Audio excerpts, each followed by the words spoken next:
106.9 FM. Sura Radio.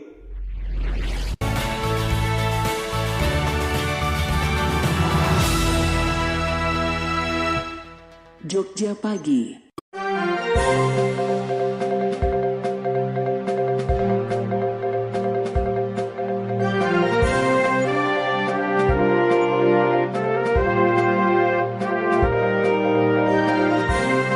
Selamat pagi pendengar 106,9 FM Sura Radio dimanapun Anda berada. Jumpa lagi dengan saya Azahra Pratiwi dan rekan saya Andi Permana yang akan menemani aktivitas Anda selama 12 menit ke depan. Apa kabar pendengar pagi ini? Semoga sehat semua ya, tetap semangat dan optimis dalam Jogja Pagi. Menanggapi munculnya kasus virus hepatitis akut di beberapa kota, Dinas Kesehatan Kota Yogyakarta lakukan berbagai langkah pencegahan virus hepatitis. Selengkapnya oleh reporter kami, Farah. Munculnya kasus hepatitis akut hingga 650 kasus di 33 negara, juga 16 kasus diduga hepatitis berat yang tersebar di beberapa kota di Indonesia, membuat Dinkes Kota Jogja ikut lakukan upaya pencegahan virus tersebut. Upaya yang dilakukan Dinkes Jogja diantaranya mengeluarkan surat edaran ke sekolah-sekolah terkait penerapan perilaku hidup bersih dan sehat, PHBS, dan protokol kesehatan. Surat edaran tersebut ditujukan ke sekolah-sekolah yang memiliki peserta didik anak-anak karena salah satu ciri utama hepatitis akut ini menyerang anak di bawah usia 10 tahun. Ciri lain yang muncul adalah demam, diare, urin berwarna lebih pekat, dan feses berwarna pucat. Selain mengedarkan surat ke sekolah-sekolah, Dinas Kesehatan juga melakukan sosialisasi, penyebaran informasi melalui pamflet dan poster, hingga pemberian imunisasi bagi anak yang belum lengkap imunisasinya. Sejauh ini Alhamdulillah di Kota Jogja aman. Jadi bagaimana kita mengajak anak-anak untuk pencegahan hepatitis, yaitu dengan PHBS, perilaku hidup bersih dan sehat.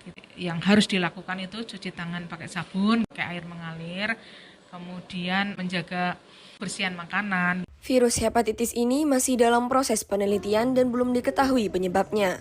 Oleh karena itu, diharapkan kewaspadaan masyarakat lantaran tidak menutup kemungkinan penyakit ini dapat menular pada orang dewasa.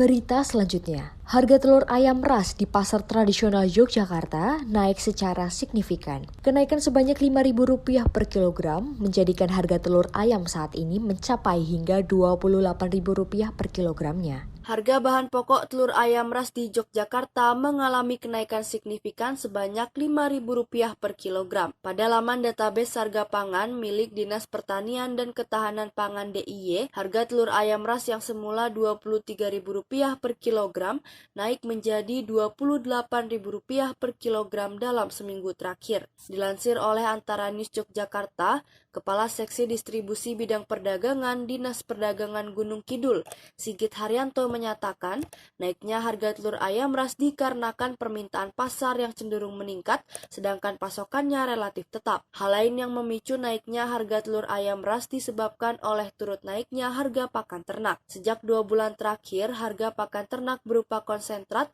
mengalami kenaikan cukup drastis. Harga sentrat yang sebelumnya hanya Rp415.000 hingga Rp420.000 saat ini naik mencapai Rp500.000 per karungnya. Para peternak harus melakukan penyesuaian harga agar tidak merugi dan mencampur konsentrat tersebut dengan jagung dan bekatul atau dedak yang harganya lebih terjangkau. Pendengar, sepekan tertutup material longsor, akses jalan di Kabupaten Kulon Progo akhirnya dapat dilewati kembali. Staf Pencegahan dan Kesiapsiagaan BPBD Kulon Progo, Suyatno, menyatakan material longsor yang masih menutupi hanya tersisa 5%. Suyatno menambahkan proses pembersihan material longsor yang menutupi akses jalan tersebut bisa dituntaskan setidaknya hingga besok pagi. Adapun proses pembersihan menggunakan alat berat dilakukan pada Sabtu lalu. 2 alat berat diterjunkan masing-masing milik BPBD Kulon Progo dan Balai Besar Wilayah Sungai Serayu Opak. Untuk mengantisipasi longsor susulan, Suyatno meminta operator alat berat membuat model terasering di tebing bekas longsor. Model itu diharapkan dapat memperkecil peluang terjadinya longsor. Di samping itu, BPBD Kulon Progo juga menurunkan personel gabungan untuk membersihkan jalan dari sisa-sisa banjir. Aldi, salah satu warga Kalirejo, turut senang akhirnya dapat kembali menggunakan akses jalan tersebut. Hal ini dikarenakan untuk mencapai kantor Kelurahan Kalirejo, sebelumnya warga Kalirejo perlu memutar hingga 5 km. Selain membuka akses jalan, BPBD juga memperbaiki saluran irigasi warga yang turut rusak imbas tanah longsor di Dusun Pelampang 2. Untuk saat ini, perbaikan baru berupa pembukaan material yang menyumbat saluran tersebut. Beralih ke berita selanjutnya, Gunung Merapi mengeluarkan awan panas guguran, tercatat dalam seismogram dengan amplitudo 42 mm. Gunung Merapi mengeluarkan awan panas guguran pada pukul 17.31 waktu Indonesia Barat. Jarak luncur awan panas guguran sepanjang 1.800 meter ke arah Kali Bebeng atau Barat Daya. Warga setempat mengungsi di radius aman 5 km, namun ada sebagian penduduk yang memutuskan untuk tidak mengungsi. Balai Penyelidikan dan Pengembangan Teknologi Kebencanaan Geologi atau BPTKG mencatat pada 19 Mei 2022 pukul 12 malam hingga 6 pagi waktu Indonesia Barat menerangkan bahwa Gunung Merapi mengeluarkan 1 kali awan panas guguran. Guguran lava pijar sebanyak 10 kali dan awan panas guguran tercatat di seismogram dengan amplitudo 42 mm.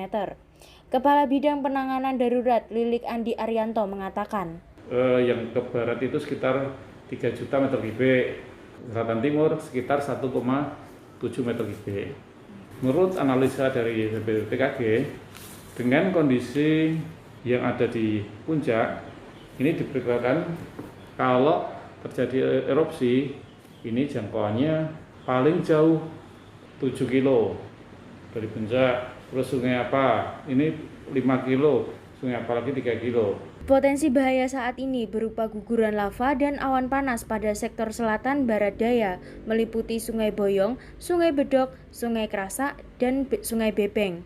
Pada sektor tenggara meliputi Sungai Woro dan Sungai Gendol, sedangkan loncaran material vulkanik bila terjadi letusan eksplosif dapat menjangkau radius 3 km dari puncak. Status Gunung Merapi saat ini dinyatakan tetap aktif normal. Menyebarnya wabah penyakit mulut dan kuku pada hewan, pemerintah daerah istimewa Yogyakarta mengambil tindakan pencegahan penyebaran wabah. Berikut laporan reporter Salsabila. Pendengar, pemerintah daerah istimewa Yogyakarta mengambil tindakan guna mencegah penyebaran wabah penyakit mulut dan kuku pada hewan lebih luas. Lewat unggahan Facebook, Dinas Pertanian dan Ketahanan Pangan DIY menjelaskan perlunya lakukan mitigasi penanganan risiko dan tindakan pencegahan dan pengendalian penyakit mulut dan kuku pada hewan. Dalam hal ini, Gubernur DIY menerbitkan Surat Edaran Nomor 8 Tahun 2022 tentang peningkatan kewaspadaan terhadap penyakit mulut dan kuku di daerah istimewa Yogyakarta, yang dapat diunduh melalui website dpkb.jogjaprov.go.id. Wabah PMK ini merupakan penyakit yang menular dan menyerang hewan berkuku belah atau genap seperti sapi, kerbau, domba, kambing, rusa, dan unta. Hewan-hewan yang terjangkit penyakit ini memiliki gejala tertentu.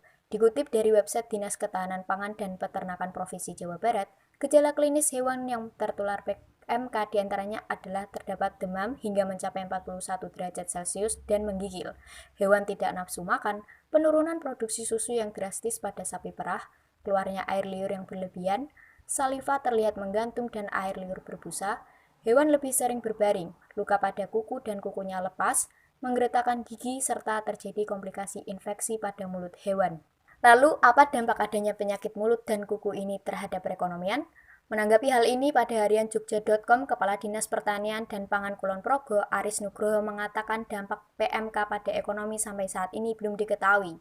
Akan tetapi berdasarkan hasil pemantauan yang dilakukan di pasar hewan, peredaran hewan ternak tidak mengalami penurunan. Diharapkan masyarakat tidak panik karena tidak menular ke manusia. Peternak juga diminta tidak panik menjual hewan-hewan ternaknya karena PMK bisa disembuhkan. Secara persentase, probabilitas untuk sembuh mencapai 95%. Lebih lanjut, Aris mengatakan pemantauan terus dilakukan sehingga diharapkan tidak akan menular ke daerah lain.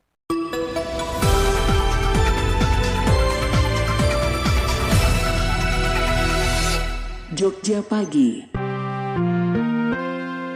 Berita selanjutnya, kasus penganiayaan terhadap anak di bawah umur di Kampung Jaletreng, Serpong, Tangerang Selatan viral di media sosial. Dalam video yang beredar, korban dianiaya dengan besi obeng hingga lidahnya disundut api rokok. Kejadian tersebut diketahui oleh orang tua korban yang melihat status WhatsApp. Korban mengalami luka di tangan kiri serta lidah dan bibirnya. Seorang anak laki-laki berusia 16 tahun menjadi korban penganiayaan yang dilakukan oleh beberapa pelaku di lokasi yang tidak jauh dari rumah korban. Terkait hal ini, polisi melakukan penyelidikan setelah video tersebut menjadi viral. Korban menjadi pelampiasan kekesalan tersangka karena diduga kalah dalam permainan game online. 4 dari 8 tersangka pelaku serangan telah diperiksa. Polisi akan memanggil lagi 4 orang remaja di bawah umur yang diduga melakukan tindakan penganiayaan untuk dimintai keterangan. KPAI menghimbau para orang tua untuk mengedukasi, mendampingi dan mengontrol anak-anaknya dalam bermain game online, dan juga mengontrol pergaulan anak untuk menghindari hal perundungan.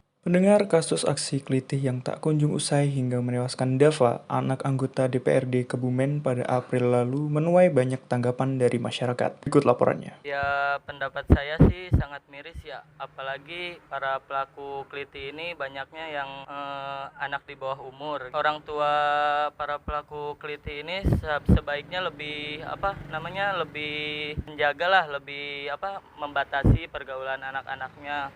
Bisa jadi ya kayak gini jadi para pelaku kelitih. Dan kepada pihak keamanan saya sarankan sih lebih baik mengadakan patroli setiap malam di daerah-daerah yang rawan kelitih, atau jika para pelaku kelitih sudah tertangkap ya mohon diberikan hukuman yang setimpal lah, karena para pelaku kelitih ini kan bukan hanya meresahkan masyarakat saja gitu. Ya udah termasuk kriminal juga kan. Ya kalau saya sebagai masyarakat Jogja ya merasa resah, enggak. Keamanan kepolisian harus segera ada pengamanan yang ketat ya, jadi tidak terulang lagi seperti yang kemarin itu. Kalau hukum ya seberat-beratnya, tidak pandang bulu itu masih di bawah umur atau enggak, kalau itu akan meresahkan toh. Harus hukum setimpal dengan apa yang diperbuatnya. Ya, kita ambil hikmah kasus kelitih yang terjadi di Gedong Kuning. Untuk itu para remaja tidak usah keluar malam dan tidak usah terpancing pada kelitih. Saya berharap kepada pemerintah agar kasus kelitih ini diberantas secara tuntas dan kepada pelakunya supaya dihukum sesuai dengan pasal yang ada. Demikian tanggapan warga terkait kasus kelitih yang tak kunjung usai. Masyarakat berharap agar pemerintah secara tegas memberi hukuman kepada para pelaku kelitih yang kian meresahkan kehidupan warga ini sesuai dengan pasal yang berlaku. Pendengar, berita tadi sekaligus menutup perjumpaan kita kali ini. Saya Andi Permana. Dan saya Azhara Pratiwi, pamit undur diri. Tetap jaga kesehatan, selamat beraktivitas, dan sampai jumpa.